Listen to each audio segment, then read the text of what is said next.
We are at the National Centre for Birds of Prey, hoping to see some rather large birds in flight. But there's going to be a couple of shows that we'll go to, so hopefully we'll get a bit of footage and a few nice piggies. Oh my goodness, look at these. That must be a baby. African hawk eagle. Sea eagle. My goodness, I didn't realise you'd get as close as this. Hybrid falcon. White-bellied sea eagle. Whoa, look at that one in the background there. Wow.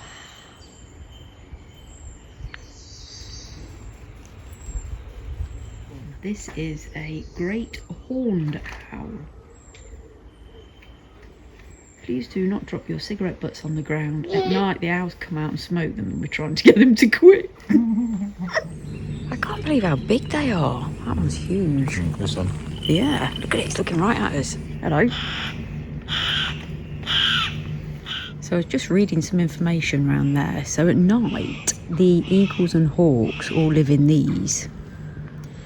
And there's a heater in there and water and that sort of thing. And then in the day, they come out, if the weather's okay, into the, I think they call it the hawk's yard, like this. And then each bird is flown every single day. So they all get some exercise, and they are flown for 8 months of the year. And then for the rest of the year, they're put in aviaries, and that's when they grow new feathers and have a bit of a rest. But it was just saying that they all can free fly, so if they wanted to fly off, they would. They wouldn't come back. So they obviously like living here. This one's just been given a chick to eat. The chap must have just taken it out for a fly. It's come back. Look at it. Devoured it so quickly. Wow. Look how fast it's eating it. Oh, chick. Ooh, feet are hanging out with its beak. Oh, here he goes. Oh, barbaric. God, straight down the neck. So there's 3 shows a day, one at 11:30, one at 2 and one at 4:15. So there's a viewing platform down there, which is where we're going to go in a minute. See them in action. I've got a ringside view right at the front. I'm wondering if I might regret this. I'm thinking maybe I should sit a bit further back.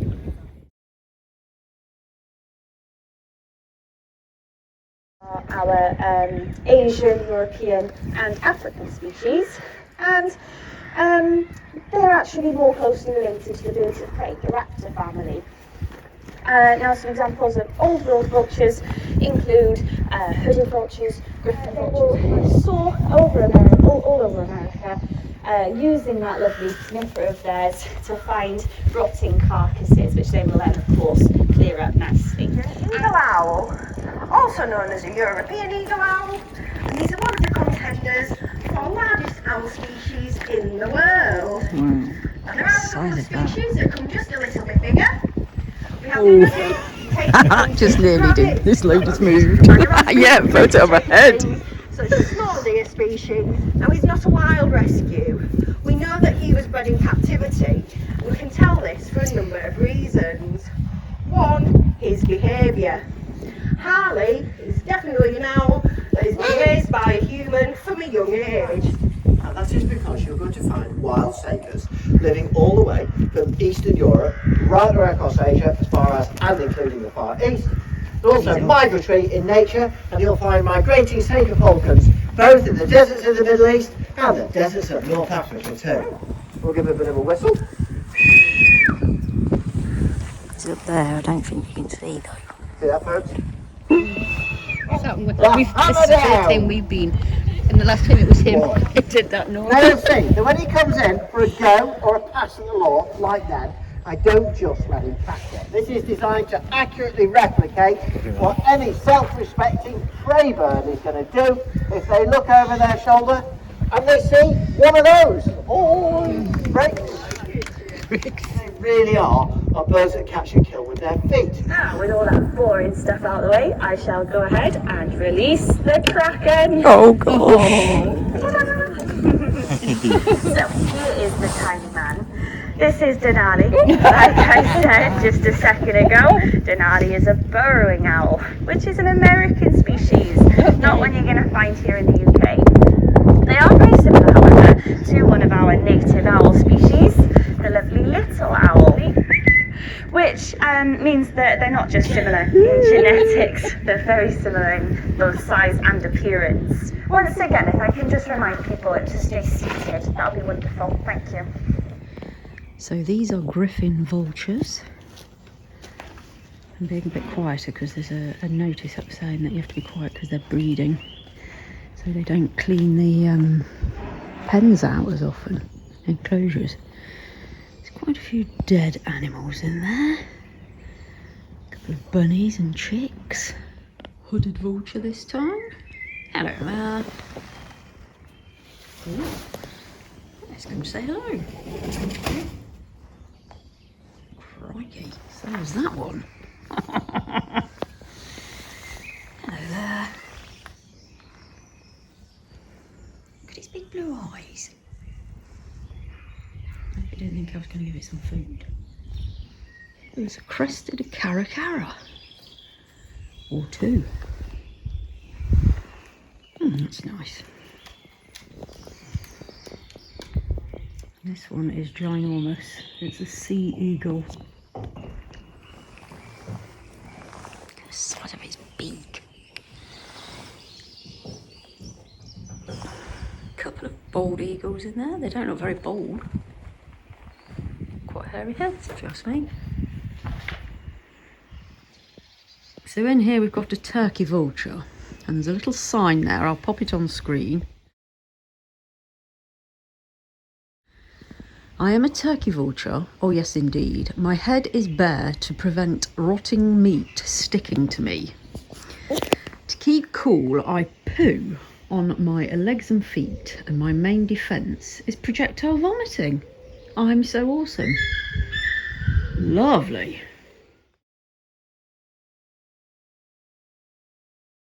Hello, my girl. Are you going to go to you?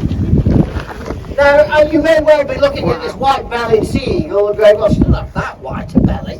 However, things are exactly as they are supposed to be. And it's because she's in what we rather sort of clumsily call her sub-adult plumage. I'm going to leave it at that. We'll call her in. And now, here we go. Don't watch her eat. It's thinking. I told you, you're going to get another chance now. But our number one species, our most common species, the lovely tawny owl, because more often than not, if you've seen an owl out in the wild here in the UK, it's probably going to have been one of these bad boys. Now she's here, down on me glove, I'm sure you can all appreciate what I was saying. But as far as eagles go, our Saffron here, she's on the teeny tiny side of things. And that's basically because Harris hawks are just lovely birds. They're really friendly, very chilled out, very laid back. She's a day-flying species. But that just means that instead of lanner falcons in African deserts, you're going to find some wonderful species of owls living and hunting there instead. So we've come back for the final show. And they're all in bed. I think this one's my favourite. The American fish eagle. Or is it this one? Actually, I think I do quite like the eagles because they're so big. That's one that we saw flying earlier in one of the shows.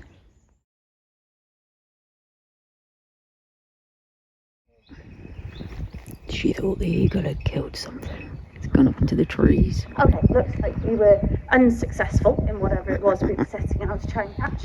There was a pheasant down He there. does do this occasionally. She's a bit of a self-hunter. Like I say, this is a really formidable predator. So she's got quite a high prey drive. And out of all of our birds, one of the ones that is most likely to go catching something during a demo.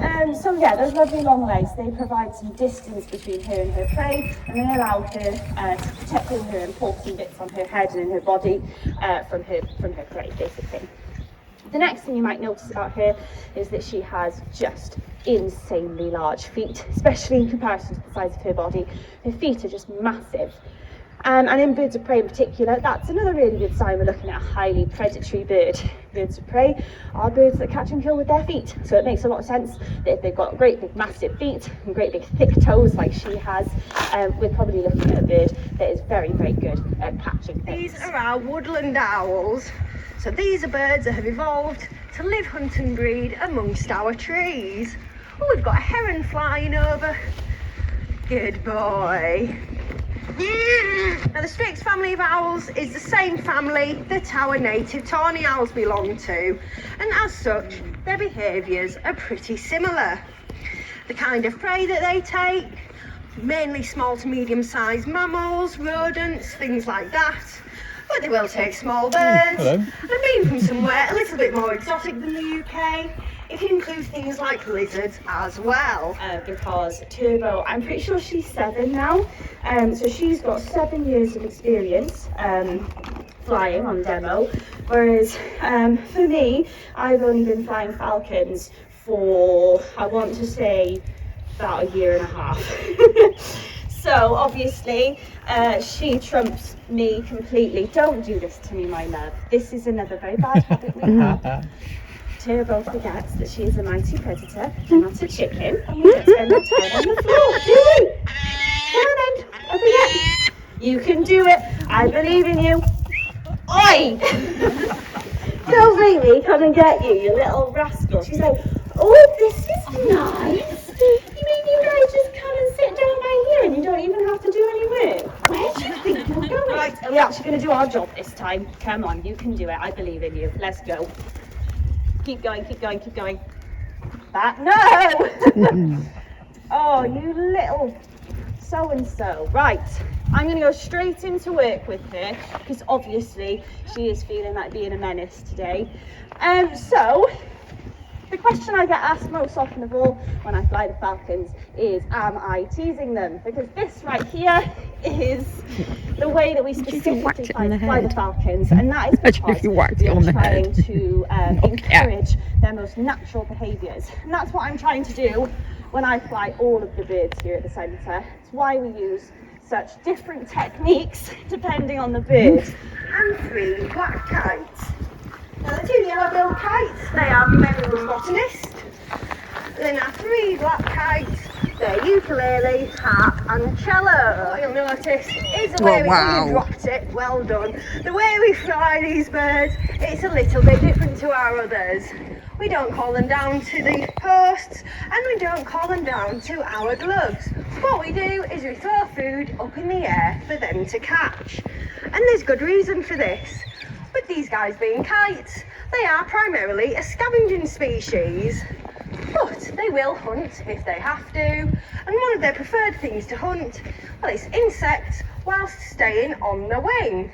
So by throwing bits of food up in the air for them to catch, we're just replicating this very natural way of flying for them. And really, that's what we aim for with all our birds at the centre. Generally with birds of prey, you only really find them on the floor when they're on their kill, when they've caught their prey. And when they're in this position, well, they're very vulnerable, because usually hiding somewhere in the wings, there'll be another predator. And that predator, well, it'll either be looking to steal that hard-earned catch off you, or even worse, it'll be wanting to make you a meal for itself. So by staying in the air and catching and eating your food, that's hopefully going to help you to stay that little bit safer. You can find a way to catch and eat your food staying on the wing without having to constantly land and take off and land and take off. That's hopefully going to help ensure those vital energy levels stay nice and high. This little rascal won't go in. The other 4 have gone in to the house. Ukulele is messing about. He keeps going up to the lady, nicking the food and flying off. She said sometimes it takes her 15 minutes to get him in.